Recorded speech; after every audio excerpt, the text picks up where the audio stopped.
7 subject Hindi. Lesson number 4 कथनी और करनी लेसन हमने पूर्ण कर लिया है। आज हम आपके टेक्स्ट बुक में पेज नंबर 26 भाषा सचता देखेंगे। इसमें एक पैराग्राफ दिया हुआ है कि पढ़कर समझिए। रामजी भाई ने भैंस खरीदकर दूध घी बेचा और उसके गोबर की खाद से खेतों की उपज भी बढ़ाई। यह तो आम के आम और गुठलियों के दाम वाली बात हुई। यहाँ रामजी भाई भैंस के दूध को बेचकर पैसे कमाते हैं, भैंस के गोबर की खाद बनाकर उसका भी उपयोग कर लेते हैं। इस प्रकार दूध और खाद दोनों का उपयोग करके मुनाफा कमा लेते हैं।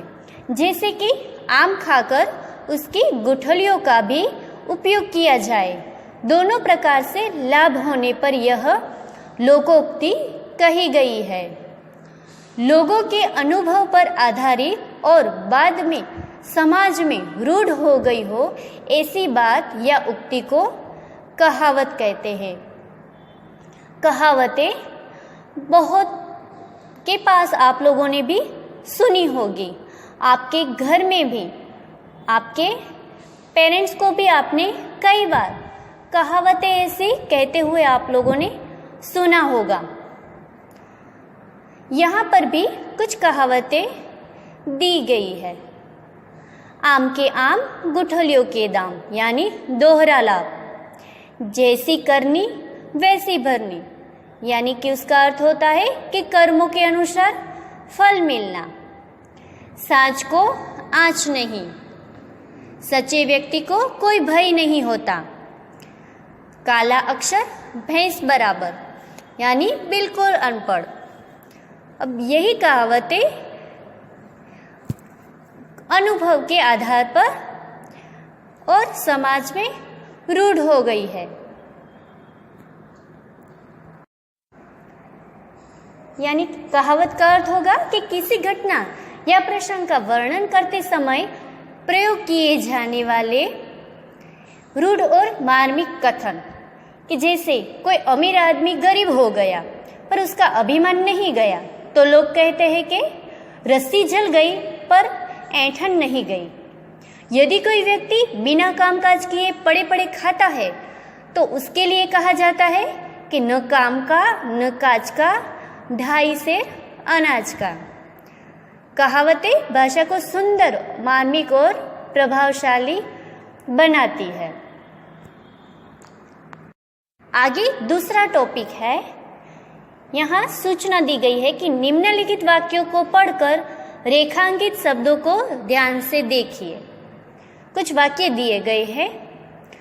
रेखांकित शब्द है अहिंसा, चढ़ाई, विनम्रता, शांति, दया, प्रेम, क्षमा। तो गुण, दोष, भाव, दशा ये आदि का बोध कराते हैं।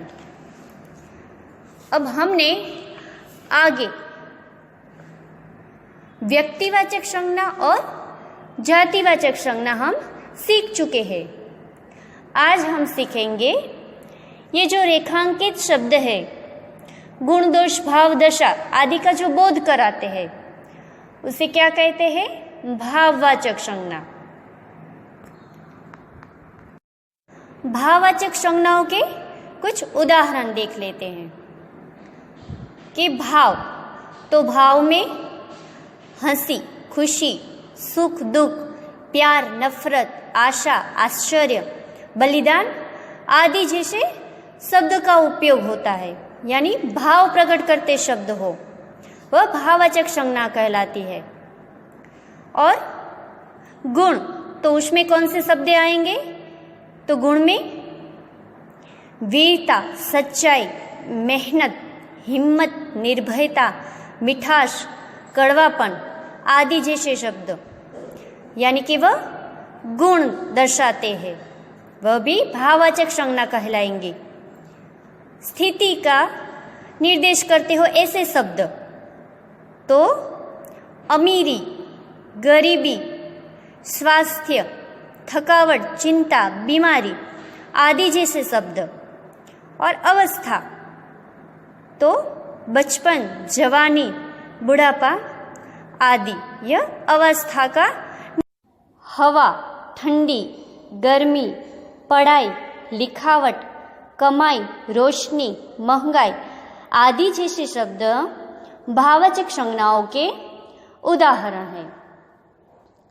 आगे आपकी टेक्स्ट बुक में पेज नंबर 27 पर एक चौकोर दिए गए हैं, उसमें कुछ शब्द दिए गए हैं, उसमें से भाववाचक संज्ञा पर सही की निशानी करनी है।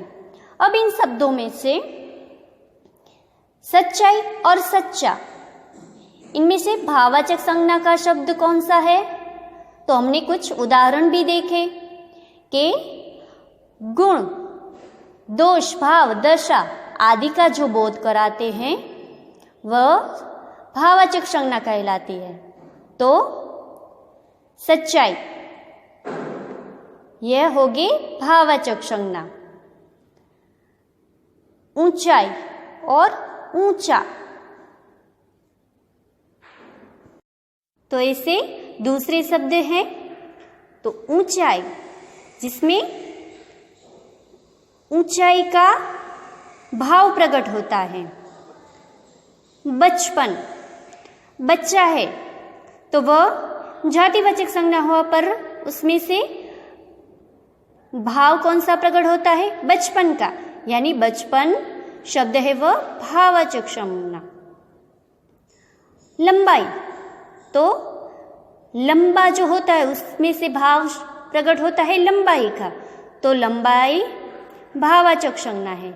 फिर अमीर, कोई व्यक्ति होता है उसमें से भाव प्रकट होता है अमीरी का, यानी अमीरी जो शब्द है वह भाववाचक संज्ञा है। और बूढ़ा, कोई व्यक्ति होता है उसमें से भाव प्रकट होता है बुढ़ापे का, यानी बुढ़ापा ये भाववाचक संज्ञा है। और इसमें से गंगा, तो गंगा कोई नदी का नाम है, वह हो गई व्यक्तिवाचक संज्ञा। तो इस प्रकार से भाववाचक संज्ञा के हमने कुछ उदाहरण भी देखे। आपको भी आपकी हिंदी ग्रामर की बुक में आगे हमने व्यक्तिवाचक और जातिवाचक संज्ञा देख लिए, वह भी पूर्ण करनी है। और ये भाववाचक संज्ञा जिसकी ये व्याख्या आगे अब है। कुछ वाक्य दिए गए हैं। वाक्य है कि रेलवे स्टेशन पर लोगों की भीड़ रहती है। दूसरा वाक्य है बच्चों की टोली होली खेलने निकली है। तीसरा वाक्य है सभा में कई लोग इकट्ठे हुए। अब उपर्युक्त वाक्यों में रेखांकित शब्द भीड़, टोली और सभा, ये सारे शब्द किसी न किसी समूह के नाम है, इसीलिए वह समूहवाचक संज्ञा कहलाते हैं। आगे हम देखते हैं द्रव्यवाचक संज्ञा। तो खाने पीने की वस्तुओं और धातुओं आदि के नाम को सूचित करती है, जैसे कि यह स्वच्छ पानी है, लड़का दूध पीता है, सोना चांदी कीमती धातुएं हैं। अब इन वाक्यों में से पानी, दूध, सोना चांदी आदि धातुओं आदि के नाम, वस्तु और धातुओं के आदि के नाम सूचित करती है। द्रव्यवाचक संज्ञा के और उदाहरण देखें तो शरबत, लस्सी, दही, मिठाइयाँ, धातुएं, अनाज, दालें, तेल, दवाएं आदि जैसे शब्द द्रव्यवाचक संज्ञा कहलाते हैं। तो इस प्रकार से संज्ञा के हमने उदाहरण भी देखे। तो संज्ञा के प्रकार है 5: व्यक्तिवाचक संज्ञा, जातिवाचक संज्ञा, भाववाचक संज्ञा, समूहवाचक संज्ञा और द्रव्यवाचक संज्ञा। तो आपको भी आपके हिंदी ग्रामर की बुक में संज्ञा, उसके प्रकार, उसकी व्याख्या और उदाहरण पूर्ण करने हैं।